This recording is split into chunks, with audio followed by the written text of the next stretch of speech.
Sorry, we'll now move to question time. Senator Hume.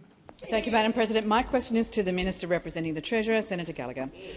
With energy bills up $500, even taking into account Labor's limited temporary payments, and the average family $25,000 worse off under this budget, hasn't Labor let Australia down by failing to deliver a budget that gets the cost of living down for all Australians? Thank you, Senator Hume. Senator Gallagher. Thank you, President, and I thank Senator Hume for the question and for the opportunity to talk about what a strong, responsible budget we have handed down. And in answer to the figures that Senator Hume's read out, well, I don't trust them on figures, right? Because I've just worked through this budget and all the dodgy budgeting that went into their years in government, the hidden funding cliffs, the under-resourcing, the failing to account. A significant part of the investments that we are making in this budget is to deal with funding that just terminated and was never accounted for in their budget. Senator Gallagher, please resume your seat. Senator Henderson. President, interjections are disorderly. Senator Watt was interjecting from the moment the question was asked. I would ask if you could bring him into order. Thank you. Thank you, Senator Henderson. I'm very glad that you noted that interjections are disorderly, because there were interjections across the chamber. I will remind all senators that interjections are disorderly, as Senator Henderson has reminded everyone. And when questions are asked and ministers are on their feet, I expect all senators in this place to respect the silence that's required. Minister. Thank you, President. This budget takes pressure off families while not adding to pressure on inflation. We have taken our job in finely and carefully calibrating this budget so that we don't add to inflation, but that we are able to provide sensible cost of living relief to those that need that support the most, while still at the same time making historic investments in bulk billing in Medicare, tripling the Medicare bulk billing incentive to make it easier for parents of children, for concession card holders, for pensioners, to ensure that when they need to see a doctor that they get that consultation bulk billed. That's what you get under a Labor government, not dodgy budgeting and failing to account, but fiscal discipline, investments where they need to be made, cleaning up the mess of 9 years of your administration, putting the budget on a more sustainable, more resilient footing so that we can make room for the things that we know Australians depend on and expect from their government. That is the approach that we took in this budget. I am very proud of this budget, very proud indeed, because we have had to balance up a range of competing pressures to land a document that is right for the current economic challenges and circumstances we face. Thank you, Minister. The time for answering has expired. Senator Hume, first supplementary. Thank you, Madam President. Why has the government removed the objective to tackle inflation from the federal budget papers? Thank you, Senator Hume. Minister Gallagher. Order. Did you get past the glossy, Senator Hume? Right. Okay. It's run throughout all of the budget papers. It was in the Treasurer's speech to the Parliament when the budget was introduced last night. It's in budget. It is filtered through every single document. Minister Gallagher, please resume your seat. I'm asking for order across the chamber once again. Order on my left and my right. Minister. The Treasurer and I have been talking about the inflation challenge since we came to government. The largest increase in inflation actually happened in the March quarter of last year under your administration, where you poured $8.6 billion into the economy in 6 months. Now, that wasn't inflationary then, according to you. We have got a very carefully calibrated budget that looks to repair the budget over time, put it on a more sustainable footing, make the investments we need and ensure that we can support those people that are doing it really tough across the country. Thank you, Minister. Senator Hume, second supplementary. Thank you, Madam President. After 3/4 of inflation with a 7 in front of it, why did the government deliver a budget with $185 billion in increased spending that will add to inflationary pressures? And as Chris Richardson, S&P, Goldman Sachs and UBS have all said, will force the RBA to raise interest rates. Thank you, Senator Hume. Minister. Well, I don't accept the numbers that Senator Hume has used in her question for a start. I don't know where they came from, and I don't know who got the calculator operating on the opposition's benches to come up with that figure. But what I would say is we've taken our advice from the Treasury. You see the inflation forecasts in the budget papers if you get to that point. In Budget Paper 1, you can see what the Treasury, who advises us, is actually saying about this budget and its impact on inflation.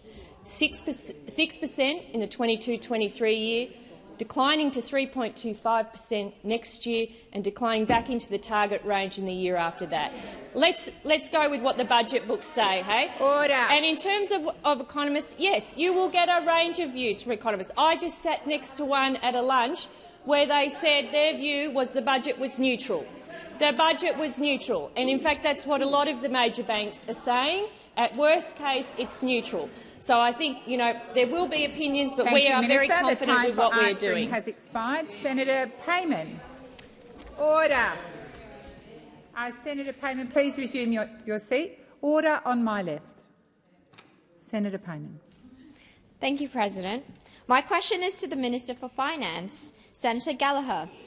Can the minister update the Senate on the budget that the Treasurer delivered last night and how it delivers for all Australians? Good question. Thank you, Senator Payman. Minister. Thank you, President. I thank Senator Payman for that question. I appreciate it.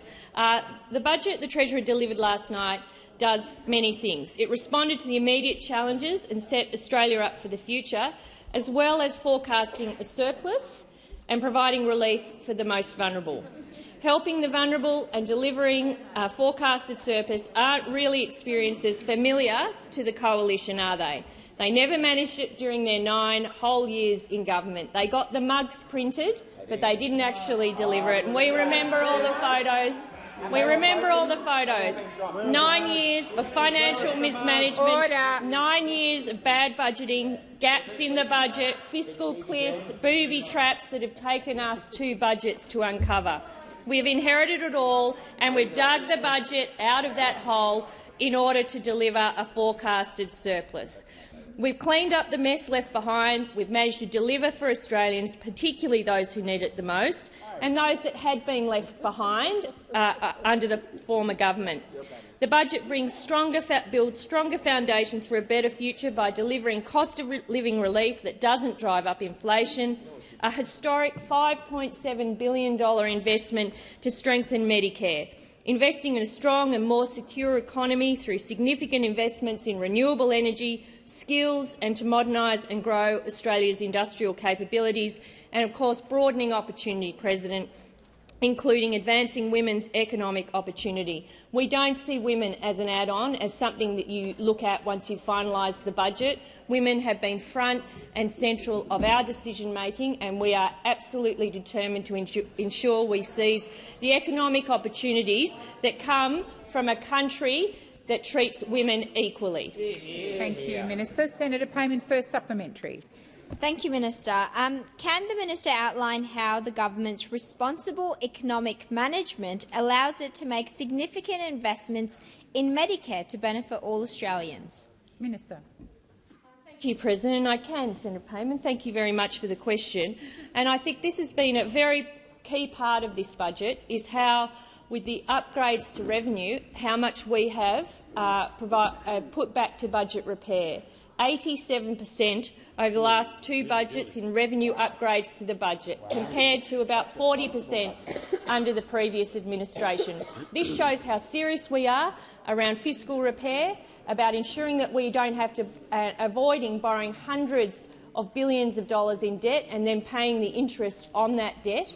And to do so, we've ensured that we are putting the budget on a more sustainable footing, which allows you to make critical investments in things like Medicare, things that people value, tripling the bulk billing incentive, putting a range of measures in place to ensure that people can have their healthcare needs looked after, including those with chronic disease.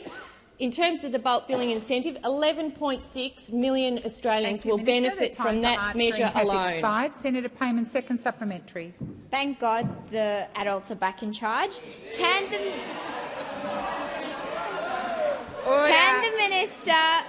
the minister provide further information on how the government is delivering cost of living relief through its $14.6 billion in responsible and targeted cost of living relief? Thank you, Senator Payman. Minister Gallagher. Thank you very much, Senator Payman. Thanks, President, for the call. The cost of living package is a key part of the budget, and we've been clear, as we've been dealing with the inflation challenge, accepting that we needed to provide targeted and calibrated cost of living relief across the forward estimates, and we have targeted that carefully. So the $14.6 billion cost of living package over 4 years allows us to make those investments into energy bill relief for 5 million households and 1 million small businesses, which I will remind people that those opposite voted against in December when we recalled the parliament. The more affordable healthcare, cheaper medicines and support for those who need it most, including extending parenting payment single parents who have children between the ages of 8 and 14, $4.9 billion to increase the rate of eligible working age and student payments, which will benefit 1.1 million Australians, the largest increase to Commonwealth rent assistance in 30 years. Senator Birmingham. Thanks, President. President, my question is to the Minister representing the Treasurer, Senator Gallagher. Is it the government's assessment that Labor's budget makes future interest rate increases more likely or less likely? Is fiscal policy working complementary to monetary policy? Thank you, Senator Birmingham. Minister Gallagher. Thank you. Well, we've been very clear in the lead-up to the budget and in the decisions taken, which are outlined in the budget paper, that we see that dealing with the inflation challenge in the economy is a priority. As to decisions that the Reserve Bank may make, we don't foreshadow those, and we leave that for the independent bank itself makes those decisions. We never try and get ahead and say what we think they should do, what we think their decisions will be. They are independent of government for important reasons, and I think that was something that the opposition has previously accepted. In terms of the inflation forecast, well, I'm trying to answer your question, Senator Birmingham. If you stop peppering me, In terms of the inflation forecast, you can see them in the budget. They're outlined in the budget, the forecast. You can see that when it comes to energy bill relief, the package that you voted against, the caps that you voted against, the relief that you voted against, when it comes to that actually has a downward pressure on inflation of 0.75%. And that the other measures that we are taking, carefully calibrated over 4 years, do not have a negative impact on inflation. That is the advice the government has. That is represented in the budget papers. It might be an uncomfortable truth for those opposite, that you actually find a government that actually wants to do a number of things in the budget, that actually wants to show a bit of compassion and deal with some of the pressures that people are feeling and be responsible about how we manage the budget. I think that is probably a foreign concept to you, so I can see how it is challenging you. But we are able, with the approach we've taken to this budget, with returning money back to budget, with cleaning up the mess, with making investments and making sure they're carefully targeted not to add to inflation. Thank you, Minister. Just a moment, Senator Birmingham. Senator Hume, your interjections, your constant interjections are disorderly. I would ask you to stop. Senator Birmingham, first supplementary.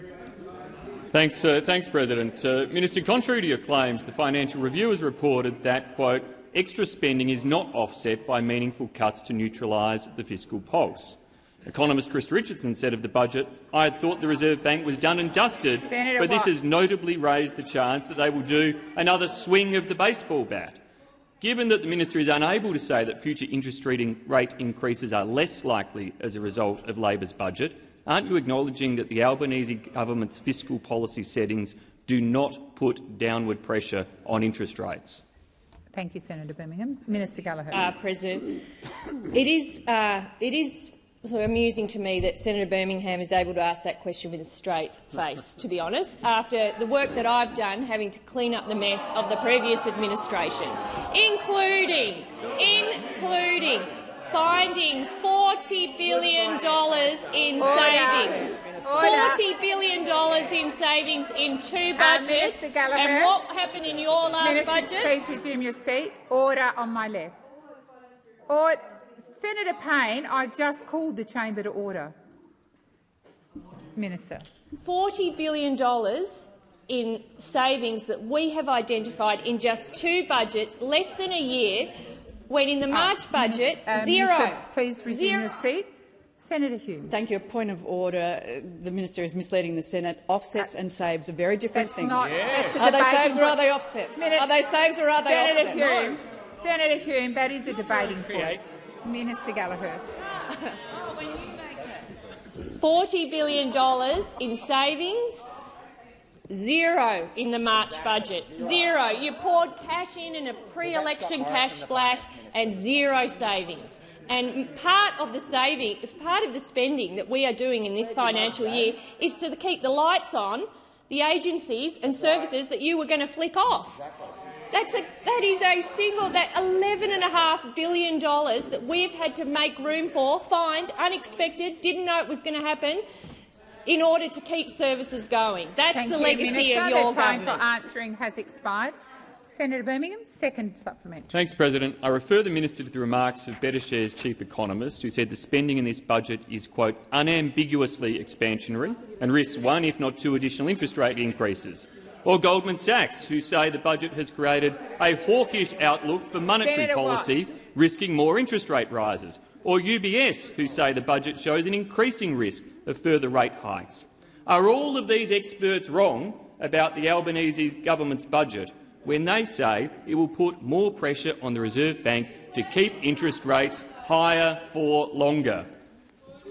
Minister. Thank you very much. As I've said in previous answers, the decisions we took in this budget were to ensure that the spending where we had to spend and where we needed to spend, including in targeted, calibrated cost of living relief for vulnerable households in this country, that we did it in a way that didn't add to inflation. That is the advice from Treasury. That is what you'll see if you make it past the glossy in the budget papers, and I suggest you read it. And no doubt we will go through this in estimates. Well, I have had a number of discussions. I presume you selectively quote Senator Birmingham, with due respect. I have had a number of conversations, and indeed there are a number of opinions across the economic field, across economists. What a surprise that is. In the ones that I've just had this morning, their view is, in the worst scenario, it's neutral. That is the assessment of some. You choose to selectively quote others. So be it. We're in a contest here. I understand Thank you, Minister. The time for answering has expired. Senator Rice. Thanks, President. My question is to the Minister representing the Treasurer, Senator Gallagher. Minister, last night's budget left people in poverty. People who are struggling to survive on Centrelink poverty payments have criticised the budget for leaving them in dire straits, and they've been backed in by organisations like ACOS, the Anti-Poverty Centre, the Tomorrow Movement and the National Union of Students. The Business Council of Australia said this morning that we have to lift JobSeeker to 90% of the age pension over time. Your hand-picked Economic Inclusion Advisory Committee recommended an increase in JobSeeker and other payments more than 6 times what the government delivered last night. When will you listen to this advice and raise the rate of JobSeeker and other income support payments to above the poverty line? Thank you, Senator Rice. Minister Gallagher. Thank you, President, and I thank Senator Rice for the question, and it's an important question. But I would also say that welcome to the Senate. We have questions here. We're doing too much and we're fuelling inflation, and we have questions here which are saying you're not doing enough and you should triple or indeed progress it more than that. I mean, I think that makes the point the Treasurer and I have been trying to make for some time, is that this budget has been balancing up a range of decisions. Senator Ruston. Based on the economic circumstances of the time. We have high inflation. Our spending has to be calibrated, it has to be careful and it has to be targeted. And so when you look at the work that we've done in just this budget, or even if you attach it to the October budget, to look at what we've been doing, making gradual progress towards addressing some of the needs that have been left to us by those opposites' failure to deliver, and some of the work that we know needs to be done because we're Labor people. And you'll see that in this budget. You'll see it in the childcare investments. You'll see it in the cheaper medicines. You see it in the Medicare. You see it in the investment in skills. You see it in the growth side of the budget. And you'll see it on the compassion side of the budget in relation to social security and payments. A significant uptick for single-parent parenting payments, significant. Only Labor government. An increase to the base rate of JobSeeker, an increase for the most significant increase to Commonwealth rent assistance seen. All of this working together to make sure that for those who do need an extra helping hand, we are giving them an extra helping hand. These have been difficult decisions to land. Some say it's too much, others say it's not enough. But I think you can see the genuineness with the approach that the Albanese government has taken. When we said we would assess payments, we would do what we can to adjust them in every budget, we've been doing that. We've been doing that work. Thank you, Minister. The time for answering has expired. Senator Rice, first supplementary. Minister, as for your compassion, last night's budget gave people living below the poverty line an increase of just $2.85 a day, which won't even cover the cost of a loaf of bread. But it gave billionaires and politicians almost 10 times more, with the Stage 3 tax cuts giving every one of us here $25 a day or $9,000 a year. Why do us politicians need $9,000 a year in tax cuts while job seekers are left on poverty payments? Thank you, Senator Rice. Minister Gallagher. Thank you, President. And I would, again, to Senator Rice, say that the cost of living package, which is targeted and was carefully calibrated so as to be affordable and sustainable going forward, not add to inflation, but also see it in the context of a range of other measures. The energy bill relief, for example, the efforts that we're putting in for cheaper medicines, the efforts we're putting into urgent care centres and bulk billing rates so that people on payments can actually access bulk billing health care. We know that that's a problem. So I don't think you should see one payment in isolation of all of the other work that's been done in this budget. On top of that, we've found $4 billion for the community sector indexation, providing services to people, many of whom are on payments. $4 billion. Do you think that mob would have ever done that? Never. I mean, these are the difficult decisions we've taken. It's carefully calibrated and it's the right thing to do. The time for answering has expired. Senator Rice, second supplementary. Thanks, President. Last night's budget sets out a $4 billion surplus. You can't eat a surplus. Why have a surplus when you've still got too many Australians living in tents and cars, trying to survive on one meal a day and not able to afford critical medications? Order on my right. Minister Gallagher. Thank you. Well, being in government means you have to do a range of things. One of them is repair the budget. We have to repair the budget so that we can ensure that as needs grow, and we know they are growing, as pressures on the budget increase, we have room to meet those pressures, be it in climate policy, be it in social services, be it in investments in women, be it in investments in housing. All of those pressures are going to have to be met. So we have to get the budget on a better footing. We've also avoided borrowing hundreds of billions of dollars to pay for our services, avoiding interest payments on that debt, which again makes a difference to find room and create room for those people that we want to invest in and for those programs we want to invest in. In terms of this year, when the payments come in the next financial year, when the payments come in, there is a deficit. The budget is in deficit in 4 of the forward estimates years. And so budget repair remains a challenge. Finding room to do good things with good people is also a priority. Has expired. Senator Marielle Smith. Thank you, President. My question is to the Minister representing the Minister for Social Services, Don Farrell. Oh, sorry, Senator Farrell. Minister Farrell, indeed. Minister, we know that Labor created the welfare system and has been a champion of strengthening Australia's social security safety net. Can the minister outline how the Albanese Labor government is continuing to strengthen the safety net through measures in the budget to support Australians doing it tough? Thank you, Senator Smith. Minister Farrell. Thank you, President. And can I thank Senator Smith for her question and the great job that she's doing for the people of South Australia. And I can answer her question. This government, but particularly that terrific Minister Rishworth, understands that many Australians are doing it tough. We know that households are feeling the pinch as a result of cost of living pressures. That's why we set through this budget to address these pressures, providing responsible, targeted relief as the #1 priority in our budget. As the Treasurer announced last night, our $14.6 billion cost of living plan includes help with power bills, record investment in Medicare bulk billing and cheaper medicines. We're also increasing working age and student payment rates and Commonwealth rent assistance. These increases are responsible and targeted to help vulnerable people to strengthen the social safety net. Rates of JobSeeker, Youth Allowance, Partnered Parenting Payments, AusStudy, AbStudy, Youth Disability Support Pension and special benefits will rise by $40 a fortnight. This will benefit around 1.1 million Australians. We're also expanding eligibility for the existing higher rate of JobSeeker to single recipients aged 55 and over who have been on income support for 9 or more continuous months, which currently applies from age 60. We will provide additional support for renters, with the largest increase to Commonwealth rent assistance in more than 30 years. Yes, 30 years. Budget will increase the maximum rates of this payment by 15%.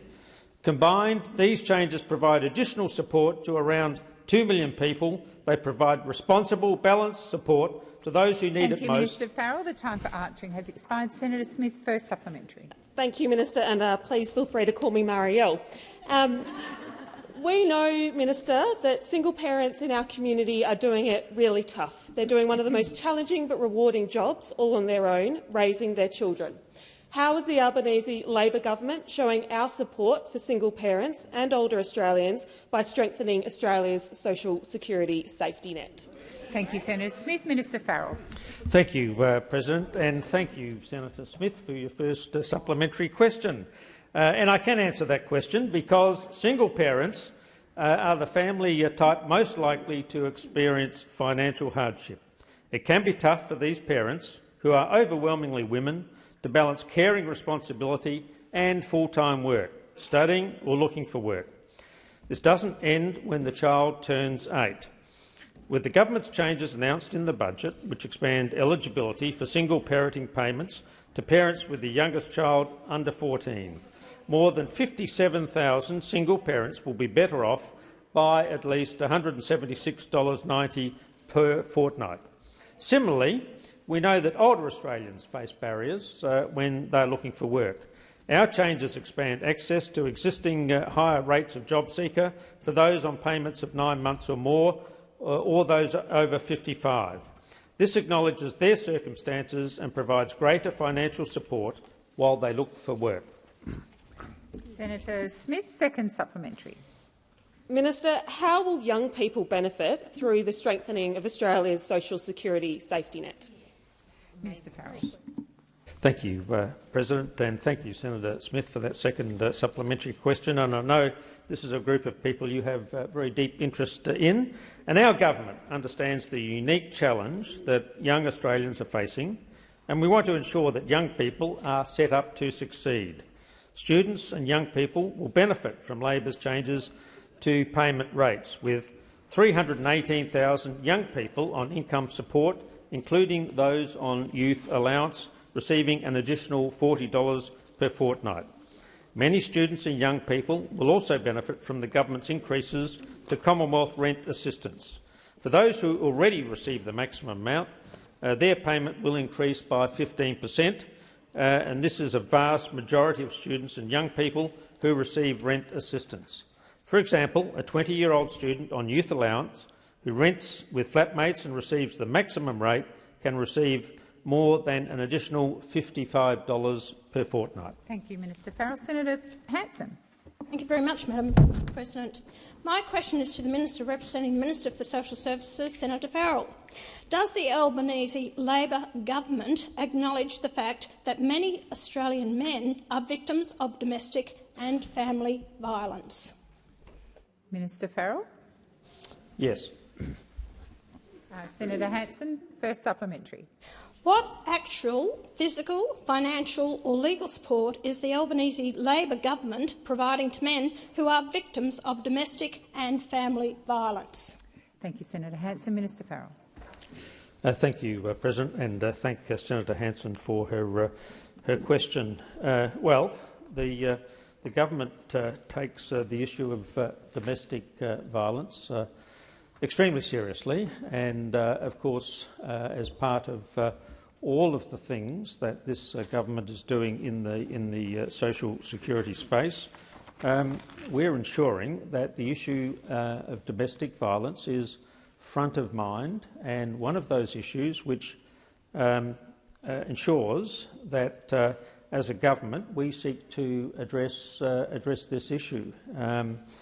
We don't seek to sweep the issue under the carpet. We acknowledge the seriousness of the issue, and in every way that we can, through a range of projects, we seek to try and deal with the issue. It's a serious social issue. It's an issue that affects so many... sorry, Senator Farrell. It's time. Senator Hanson.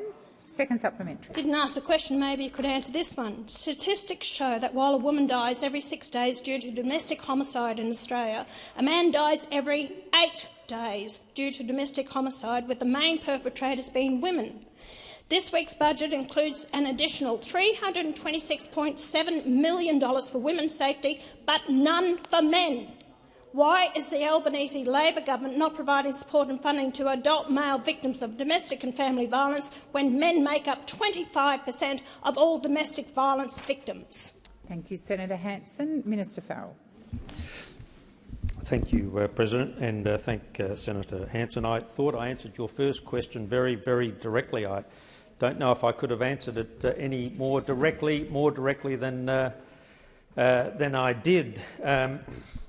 Look, the reality of the circumstances, and unfortunately, is that women and children are far more likely to be victims of domestic violence. Even the figures that you've just read out to me demonstrate that fact. Look, we don't support domestic violence, whether it's against a man or a woman or a child. And we seek to address that serious social and community issue by injecting funds into those communities to try and resolve and reduce the level of domestic... Thank you, Minister. The time for answering has expired. Senator McDonald. My question is to the Minister representing the Treasurer, Senator Gallagher. Minister, what is the contribution made by Australia's resources sector, including coal and gas, to the budget bottom line? How much revenue does it contribute? Minister Gallagher. Thank you. Well, I don't have the exact figures at my fingertips, but it is a significant contributor through company tax and through other taxation arrangements. I don't think anyone's pretending otherwise.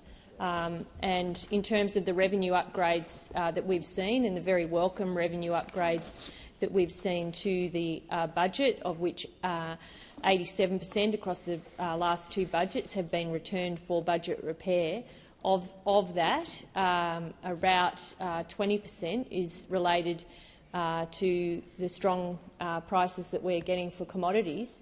I would say The other parts, where there is significant contribution to the upward revision in revenue, is because of the strong labour market, the low unemployment rate, the fact that more people are in jobs, which is absolutely fantastic, and that we're seeing for the first time in a decade the beginnings of some solid wages growth. We've overturned the policy that the former government had of wage stagnation, determined and deliberate wage stagnation, and we are seeing for the first time good, sustainable wages growth, which is good for working people in this country. We expect yes, we'll see real wages growth.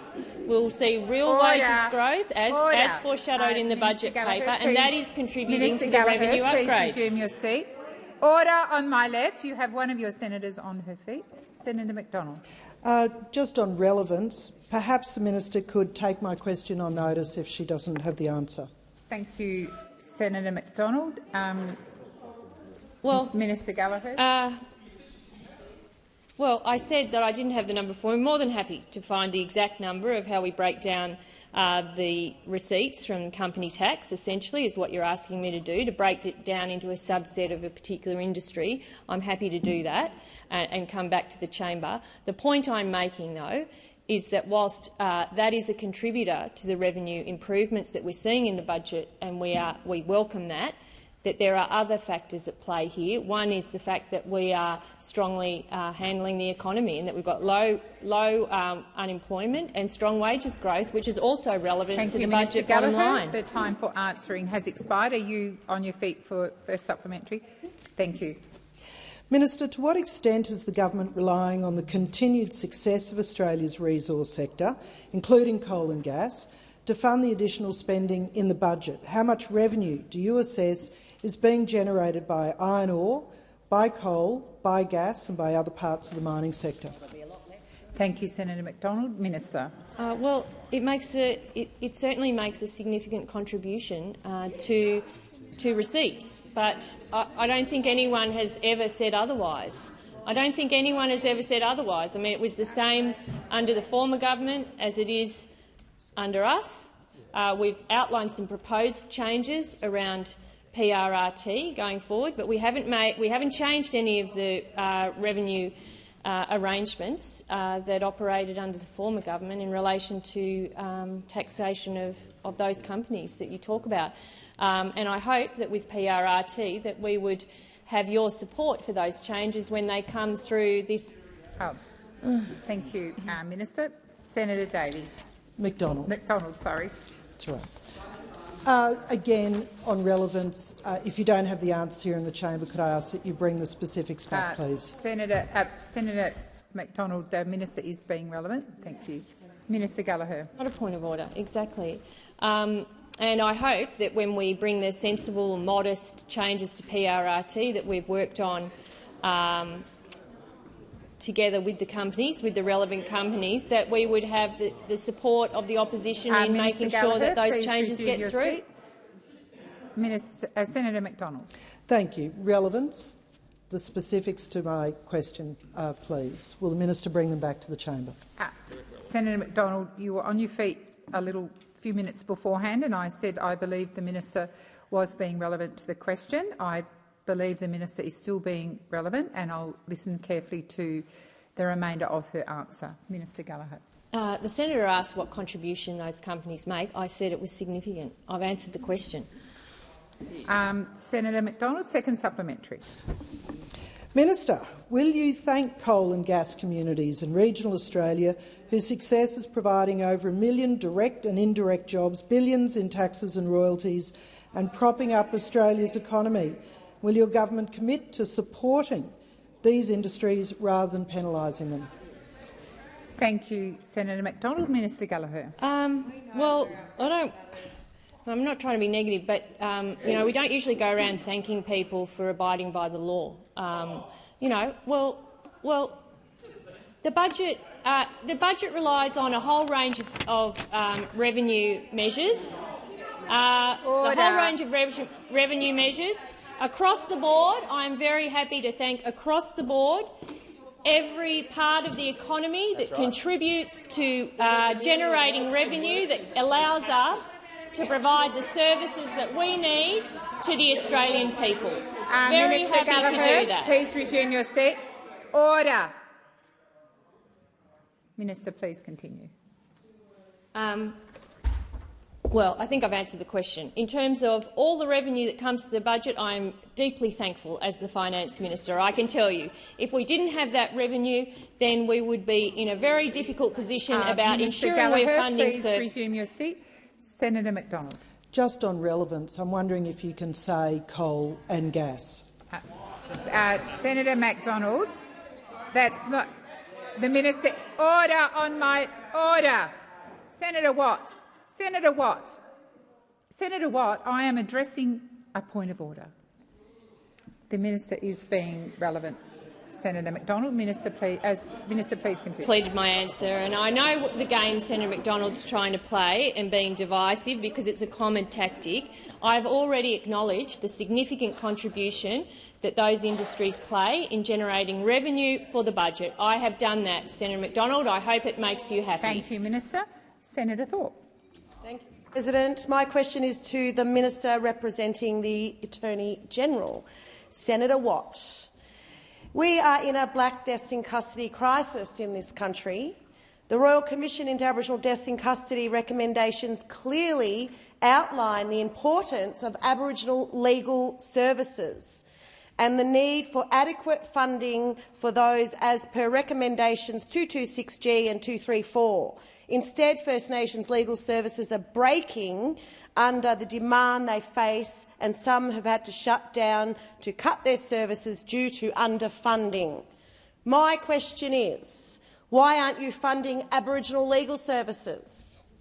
Thank you, Senator Thorpe. Minister Watt. Thanks, President, and thanks, Senator Thorpe, for this important question. I guess the short answer, Senator Thorpe, is that we are funding Aboriginal and Torres Strait Islander legal services, and that's because we recognise the importance of funding those legal services as Aboriginal community-controlled providers of culturally appropriate legal assistance services. And as I think you're aware, the Attorney-General himself has very extensive experience, including in his pre-parliament career, in working with those legal services. So I know that he's a strong believer in them. In terms of the funding that we're providing, we are of course continuing funding that already existed under the National Legal Assistance Partnership, which lasts until 2025. Over the life of that agreement, that partnership provides over $440 million over 5 years in baseline funding for Aboriginal and Torres Strait Islander legal services. Additionally, those legal services also receive over $11 million over 5 years in quarantined funding for the Justice Policy Partnership and expensive complex cases and coronial inquiries funding. There's additional funding that we're continuing outside of that partnership, particularly through the National Indigenous Australians Agency, which is providing over $48 million to legal services over a 5-year period. And in fact, our last budget in October provided additional funding, $13.5 million over 3 years from 2022-23, in additional funding to Aboriginal Torres Strait Islander legal services to provide culturally appropriate legal assistance for coronial processes, and $1 million over 3 years from 2022-23 to build capacity and support leadership of the peak body for those legal services. But we recognise that there remain serious issues here, and it has been concerning to hear about service delivery freezes and closures across some of these legal services, and perhaps I can provide a bit more information about what we're doing on that front following your next question. Thank you, Senator Watt.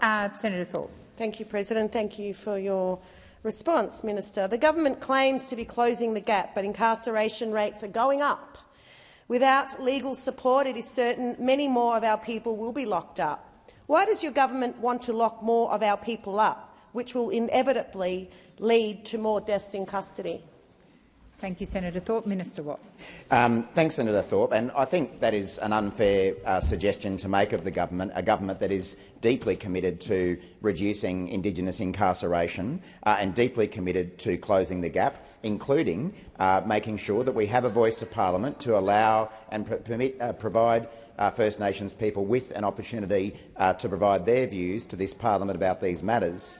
Now, as I've said, the Attorney-General has been meeting with Aboriginal and Torres Strait Islander legal services for some time. And in those meetings, he's heard directly about the positive impact that those legal services can have on Aboriginal people's lives, their families and communities. As I say, we have been concerned to hear about service delivery freezes and closures across these services, and we understand that funding for the services must match the high demand for services, both legal and non-legal. That's why we've commenced an independent review of the National Legal Assistance Partnership, which provides the bulk of these legal services funding. That will start shortly and be completed by the end of the year. Thank you, Minister. The time for answering has expired. Senator Thorpe, second supplementary. Thanks, President.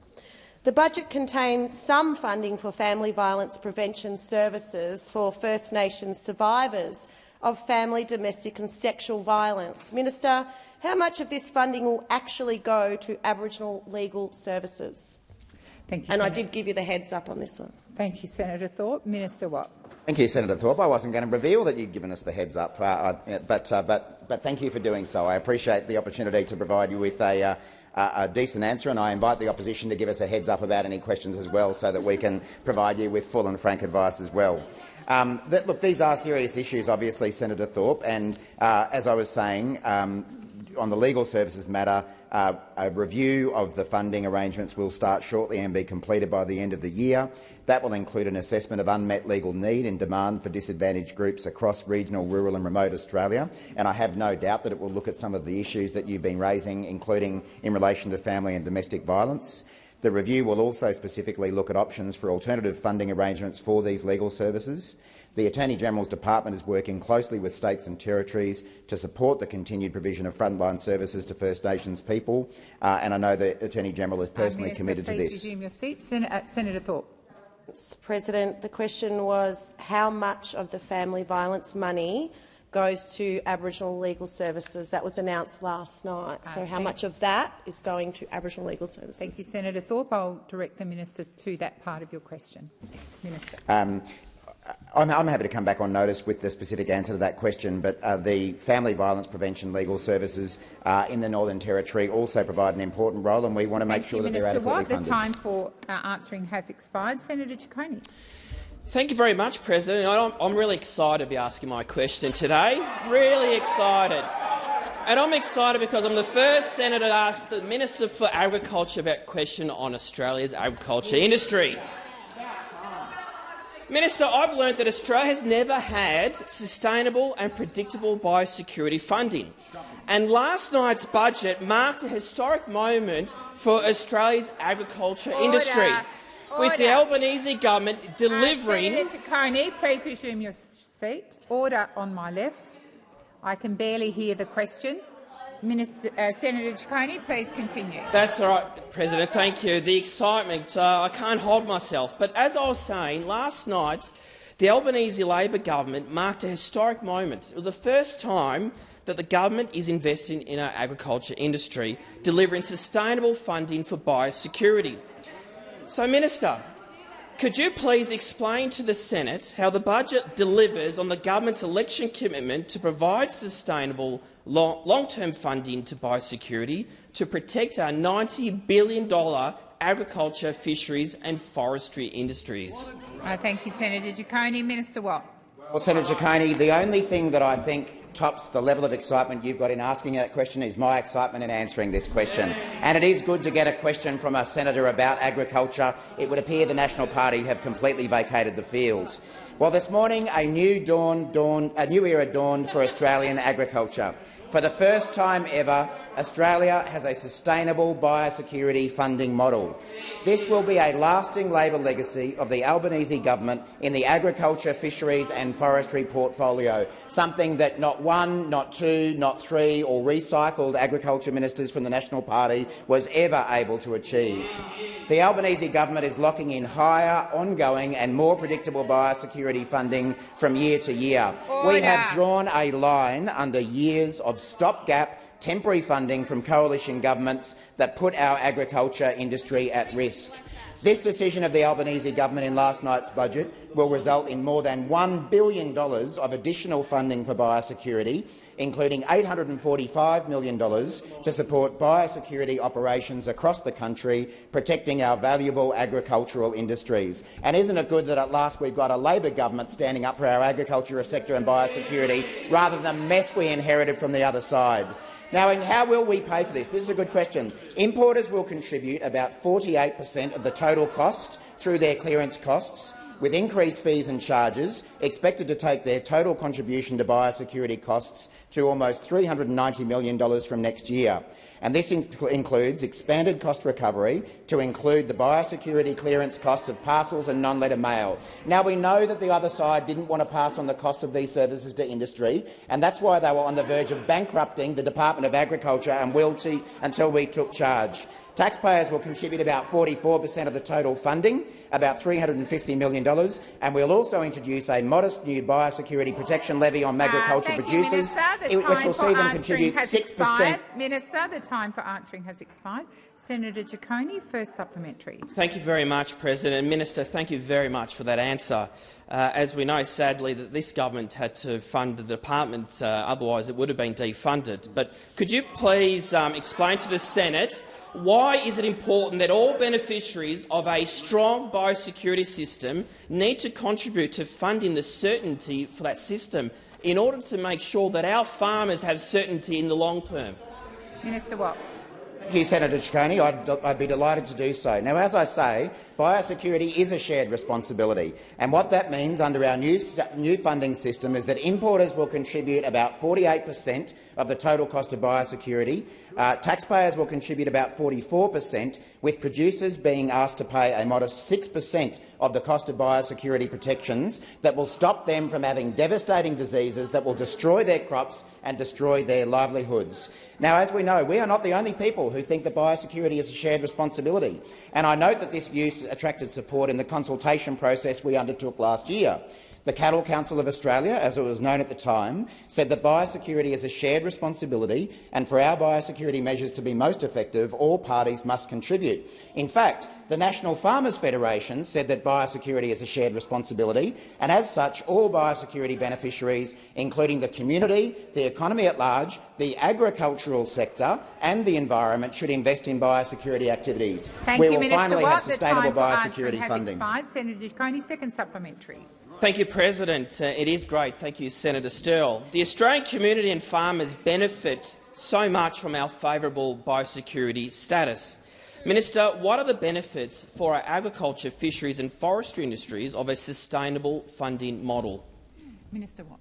Thank you again, Senator Ciccone. Well, our landmark sustainable funding model for biosecurity will provide certainty and security for the Australian agricultural industry. It is a landmark and it is historic because it never happened once under the 10 years of coalition government. But you don't have to take my word for it. Today I see the Australian Food and Produce Alliance have said that the additional funding is welcome and will strengthen Australia's biosecurity to help ensure our nation is better protected. In contrast, the Liberal and National parties had 9 long years but did nothing to secure permanent, sustainable, long-term funding for biosecurity. But their incompetence on these matters went beyond that. A conga line of incompetent and economically illiterate National Party agricultural ministers left us with funding cliffs in vital frontline areas that would have seen biosecurity funding fall by nearly 20% this year if we hadn't acted. They failed to maintain the integrity of cost recovery. They said they'd introduce a container levy. They backed down under pressure, and then they went out to send out the department to explain it. And let's not forget about Ruby Princess and all the other biosecurity disasters under that lot. The time for answering has expired. Senator Cash. My question is to the Minister for Finance, Senator Gallagher. Minister, middle-class families with surging mortgage payments, surging grocery bills and energy costs have little to celebrate in last night's budget. Labor's budget confirms cost of living continues to go up, gas and electricity bills continue to skyrocket, real wages have not grown, inflation remains stubbornly high, unemployment will rise and Australians will pay higher taxes. Given that under Labor's budget, a family with kids will be around $25,000 worse off, why is Labor making life harder for middle-class Australians? Thank you, Senator Cash. Minister Gallagher. Thank you, President, and I thank Senator Cash for the question, and I reject. I completely reject the numbers that she has outlined. Minister, please resume your seat. Senator Sterle and Senator Cash, interjections across the chamber are disorderly. Minister Gallagher. Thank you. I think the I think the opposition has had to dust off their dodgy calculator that they used to put budgets together in the past to come up with this set of numbers that they keep shouting across the chamber. This budget is a very strong budget for all Australians, and we don't seek to divide as you do. We don't seek to carve up the country in a series of demographics and different age groups and different income groups. We make decisions on what is right for the country based on the economic circumstances of the time. That is why the cost of living package is targeted. But here are some things in the budget that you didn't take into account. Fastest wage growth since 2009. Real wages growing. Historic boost for wages for aged care workers. How about that? What about the low unemployment? More people earning more in more jobs. Minister Gallagher, please resume your seat. Minister, please resume your seat. Minister, please resume your seat. Order, Senator Wong. Again, particularly the interjections and the disorder on my left and on my right is disorderly. The minister is entitled to have her answers heard in silence. I would ask the interjections cease. Minister, please continue. Thank you. Building more homes. What about that? What about some of the build to rent? What about the programs that we're doing there? For the first time in a decade, the Commonwealth engaged on housing policy. Shock horror. Minister Gallagher, please resume your seat. I've just called the chamber to order, and the minute the minister got onto her feet again, the disorder continued. Senator Ruston. Minister Gallagher, please continue. Minister, I'm not a true Goldilocks. Order. Please continue. Ruston. Minister Gallagher, I've asked you to continue. Katie, you're right. Order. Katie, you're right. Order. Minister Gallagher, I've invited you twice to continue. Thank you very much. The work that we put in place, caps on the putting caps on energy prices that you voted against. Look at what that says in the budget paper. A 25% reduction in what people will spend on their energy bills, on their electricity bills. And you voted against it. What about the jobs to be generated in the energy transition, net zero economy, the investments we're making to drive those opportunities? What about them? You voted no to those as well. Please. Order again. There are many opportunities across this week for senators to have a say on the budget or any other matter. Question time is not one of them unless you are one of the people that's asking the question. Minister Gallagher. Thank you. We'll have our investments in childcare start on the 1st of July, again helping households across Australia. There are a number of measures in this budget that are targeted to help middle expired. Senator Cash for a supplementary. Thank you. On the Today Show this morning, Corey from Perth, a mortgage holder with a family, had this message for the Prime Minister regarding last night's budget. The government's not listening. They're not caring. They don't. And this budget proves that they don't care if you work. We're just going to slog you harder, and that's the way they want it. Again, given that under Labor's budget a family with kids will be around $25,000 worse, why is Labor making it harder for Australians like Corey? Thank you, Senator Cash. Minister Gallagher. Well, I haven't had the opportunity to speak with Corey, and I didn't hear what he said on the Today Show. But I am happy to go through, as I have in the previous answer. Our investments in childcare will go and help people on middle incomes. In fact, I think we've been criticised by the fact that it's going to people on what you see as too higher incomes.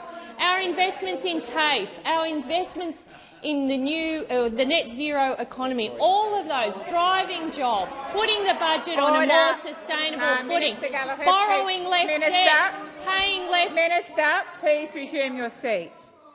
Order on my left. Minister Gallagher, please continue. The extensions to paid parental leave. I could go on. The Energy Efficiency Fund that's going to be established under Jenny McAllister's leadership. Minister Gallagher, please resume your seat. Minister Wong. It's a robust contest, but this answer has not yet had any period without interjections. Not one. Oh, I've left it a long time. I have left it a long time. I would ask you to call them to order. And again. Order. And again. There is... Sorry, Mum. This is what you're going to treat women? Senator really? Sorry, Mum. Order. Order on my left. Senator McGrath. Order. Order. Senators Cash, McGrath. Senator Wong. Senator Wong. Senator Wong. Order across the chamber. Senator Wong. Senator McKenzie. Senator Wong. Senator Cash. Order on my left. Order. Order. Senator Sterle. Senator Ruston, I am going to ask you to withdraw. To the chamber, I withdraw. Thank you. The chamber has been disorderly. I appreciate people have questions to ask.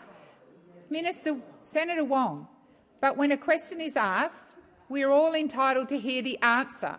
And I'm asking for order in this chamber, to be respectful of one another.